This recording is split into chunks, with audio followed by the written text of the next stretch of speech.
Hunting is my right as an American. What do you think of that pro-hunting argument? Well, there are many hunters who use that statement, hunting is my right as an American. But what does the Bible have to say? Today we'll be looking at that hunting argument. We'll also be looking at a miracle moose hunt. Thank you so much for joining us here on the Rock Dove Publications Quill. I hope that you enjoy today's program.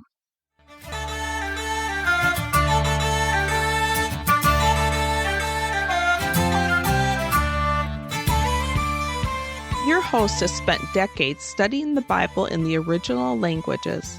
He holds degrees from the University of Wisconsin, Moody Bible Institute, Asbury Theological Seminary, and Bethel Theological Seminary. With the help of some of his friends, in 1994, Dr. Rako founded a national volunteer ministry to hunters. He is an author, dog trainer, and speaker. Tom served as a full-time pastor for 36 years. Now here is your host, Dr. Tom Rako.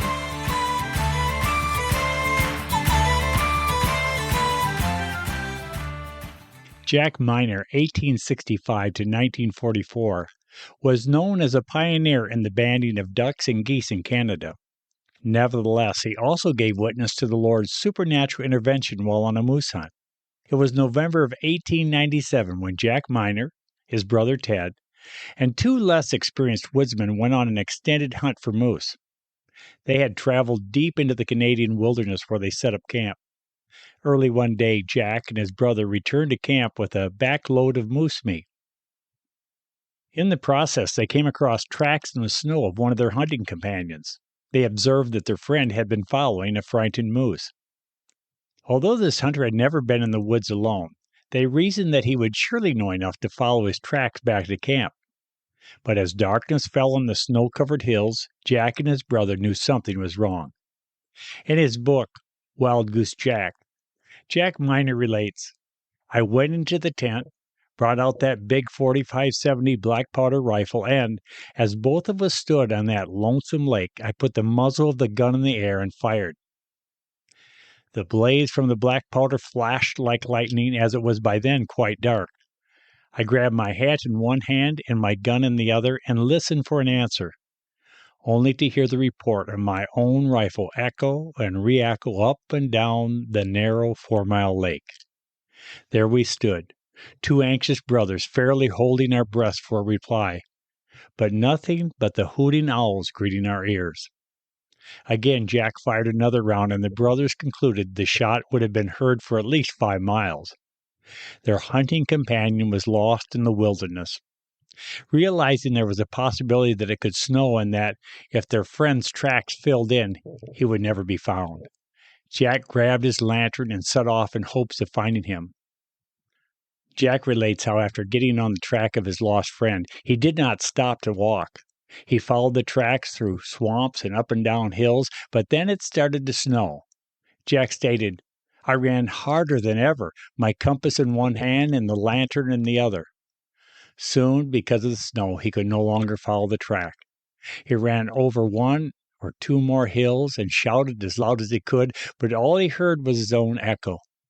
He recalled, with an aching, troubled heart, I stopped under a big hemlock tree where the snow wasn't falling quite so fast, and there I poured out the whole situation to God Almighty and asked Him for help.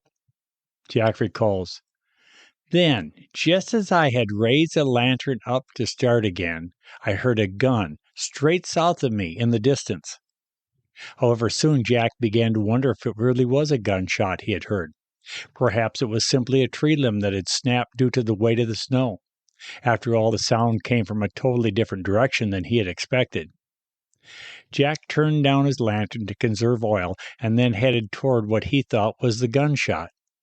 Each time he came to the top of a hill, he would shout, but there was no response. Finally, he decided to run for about another 15 minutes in the same direction. He then stopped and shouted, and to his great relief, he heard a faint answer. He found his friend wet from wading across a river and covered with snow. Jack remembered that with a trembling voice his friend said, "Oh, Jack, I am tired out. I was just getting ready to lie down." Then, in the same voice, he said, I shot my last cartridge about an hour ago." With a great deal of verbal encouragement and even a few not so encouraging words from Jack, hours of walking, the pair of hunters eventually made it back to the camp. Of course, if this lost, half-frozen hunter had laid down, he may have never woken up. He would likely have become a victim of hypothermia. Now, do you think it was by chance that Jack heard his hunting companion's last shot? Was it a mere coincidence that Jack Minard stopped for silent prayer to ask God for guidance when he heard the shot?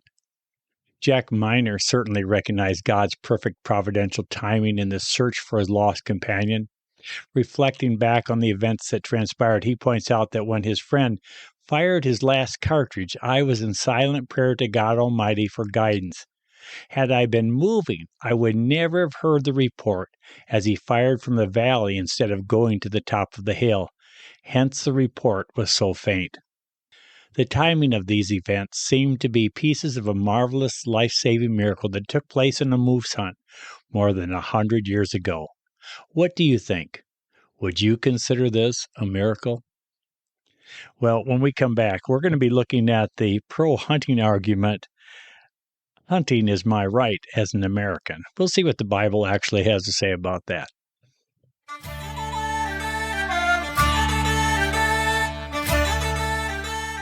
Hunting Miracles, ancient and modern, contains true stories of how God has worked in the lives of hunters down through history. This unique work, edited by Dr. Tom Rako, contains true stories by 9 different contributors. In Hunting Miracles, readers discover miracles that took place on hunts more than 1,000 years ago.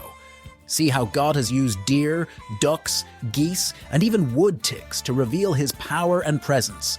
Be encouraged by how the prayers of desperate hunters have been answered in amazing ways. To order your copy of Hunting Miracles, go to the Rock Dove Publications website at rockdove.com. Again, to get your copy of Hunting Miracles, be sure and visit rockdove.com.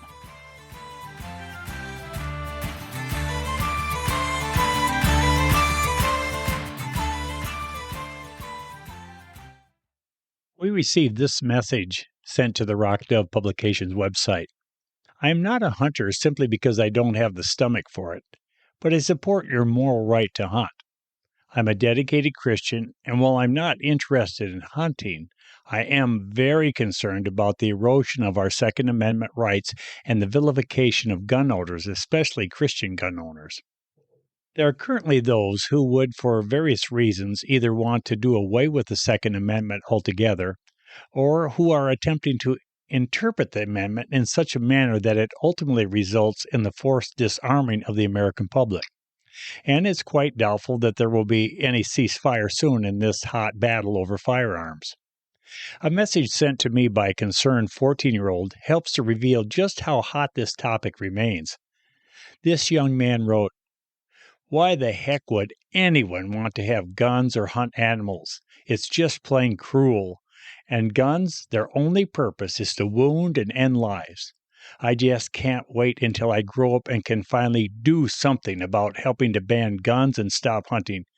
You hunters and pro-gun people make me so upset, I want to scream and make every hunter go to jail." The Second Amendment itself states, "A well-regulated militia being necessary to the security of a free state, the right of the people to keep and bear arms shall not be infringed." Those who want to limit the scope of the Second Amendment normally desire only small segments of our society, such as law enforcement officials or the military, to legally possess weapons. As Wayne Lapierre of the National Rifle Association accurately explains in his book, Guns, Crime, and Freedom, a common claim of the anti-gun lobby is that the Founding Fathers never meant that individuals should be armed. They only intended for the Second Amendment to apply to a militia, such as the National Guard. Yet, as Lapierre also clearly points out, such a distorted interpretation violates the repeated usage and documented understanding of the concept rights of the people, as it appears in the 4th, 9th, and 10th Amendments. Now, admittedly, some who try to advance the concept of militia may have noble, although somewhat misguided desires to stop or help prevent unnecessary violence. Unfortunately, these folks far too frequently focus upon limiting personal freedom rather than upon encouraging the faithful enforcement of laws that restrain criminals and the necessity for individuals in our society to assume personal responsibility.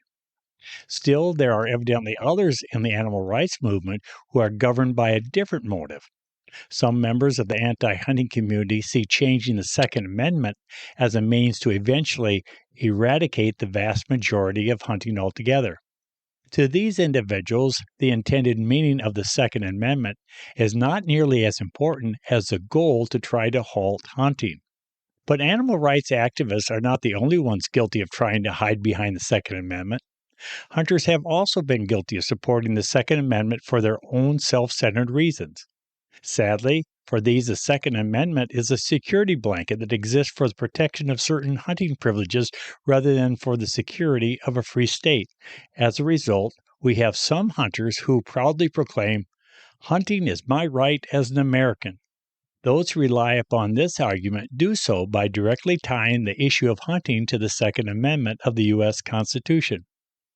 Now, there are no doubt important ramifications which deleting or distorting this part of the U.S. Constitution would have upon hunting. Nevertheless, it seems obvious to me that the Second Amendment is really not directly addressing the issue of hunting. In fact, when the Second Amendment was penned, the liberty to hunt was an accepted way of life as well as an important part of contemporary culture. Even a theological or religious association with hunting was also a given. Progressive writer Joe Basham has clearly recognized what many in his own philosophical camp have failed to see. In his book, Deer Hunting with Jesus, Basham states, "The link between Protestant fundamentalism and deer hunting goes back to the colonial times, when the restless Presbyterian Scots, along with the English and German Protestant reformers, pushed across America, developing the unique hunting and farming-based frontier cultures that sustained them over most of America's history. 200 years later, they have settled down, but they have not quit hunting, and they have not quit praying." However, it is important to remember that the historical roots of hunting can actually be traced back thousands of years. There are numerous reliefs and documents which show that extensive hunting in ancient Egypt and Assyria was a common pastime. In the Bible, we even find specific hunting regulations dating back some 3,000 years plus. These regulations spelled out the need for the ancient Israelites and others hunting in the Promised Land to adhere to certain sacred procedures whenever they harvested wildlife that could be eaten.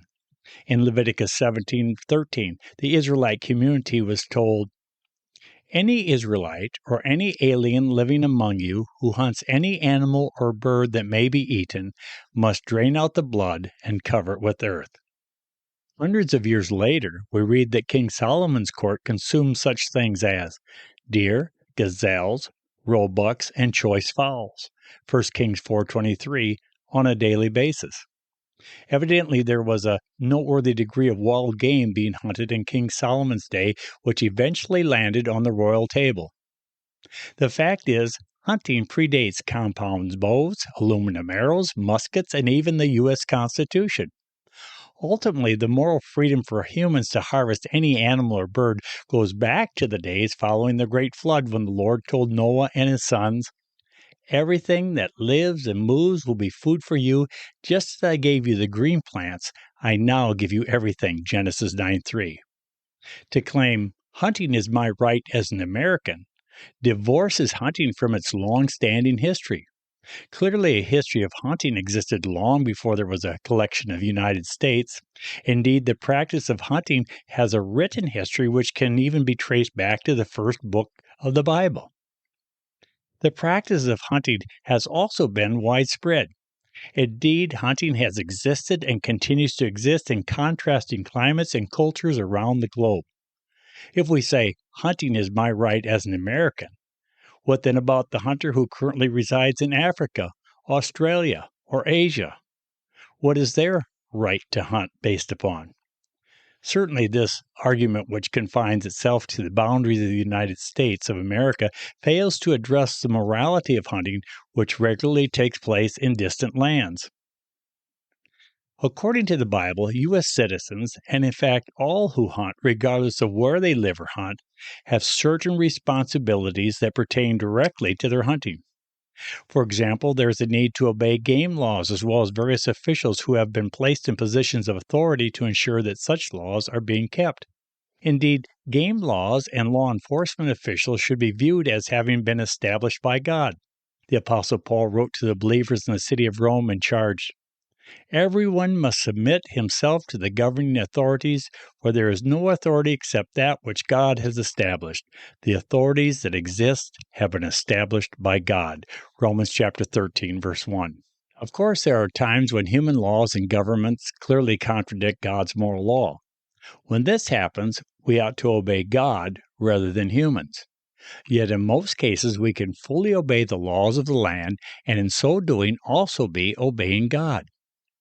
Certainly, from a biblical perspective, conservation officers should be held in honor and looked upon as God's agents who do things like enforce game laws, restrain lawlessness, and ensure civility.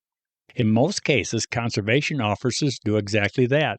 Therefore, a hunter's submission to such authorities can be considered an act of obedience or, if they disobey, rebellion against what God has instituted. The New Testament book of Romans makes it clear that there is a heavy price to be paid by those who choose to reject such authority.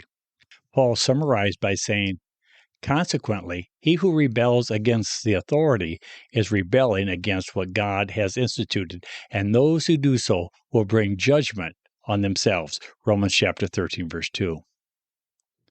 It's important to remember that rights inevitably come with innate responsibilities and assume limits. Even the right of the people to keep and bear arms has consistently required certain significant limitations. Again, Wayne Lapierre is helpful in revealing the need for a continued common sense application of the Second Amendment. He notes, "Neither felons nor children under 18, of course, have the right to own arms any more than they have the right to vote. This restriction is based on solid historical reasons. Can you imagine allowing violent inmates in prisons their right to bear arms? Of course not." In a similar fashion, an individual who states without qualification, "Hunting is my right as an American," and then fails to take into account the need for personal responsibility also stands in danger of surrendering certain rights or privileges. Hunters have a clear obligation to obey hunting seasons and bag limits, purchase the proper licenses and tags, practice safety, etc. However, when a hunter fails to comply with the law of the land or specific conditions, they also give up that privilege or right. When we come back, we'll be making some concluding remarks about this argument, "Hunting is my right as an American."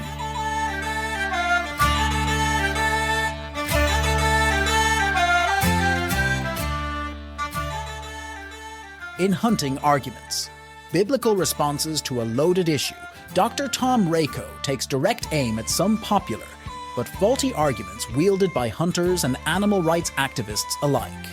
This unique work introduces readers to 10 major arguments which are frequently invoked by their users to either condemn or defend hunting.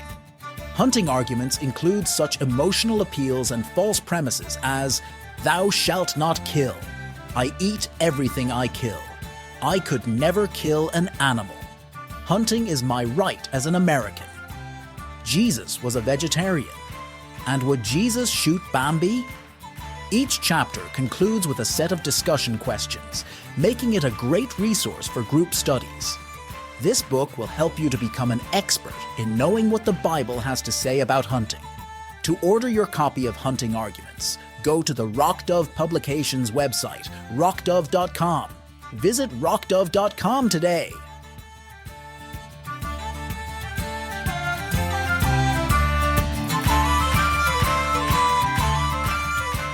Well, we've been looking at "Hunting is my right as an American," this pro-hunting argument.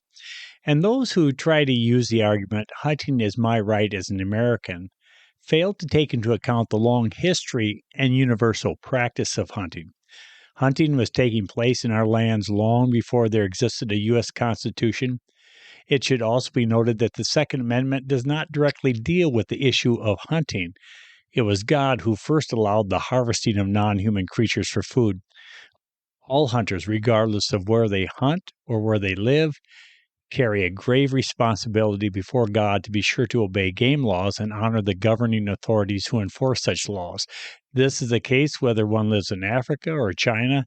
Being a U.S. citizen carries certain rights and privileges, but such rights and privileges are always tempered with responsibility. Well, I hope that you enjoyed today's program, and thank you for listening to the Rock Dove Publications Quill. I hope that you will join us again next time. We'll be looking at another hunting argument.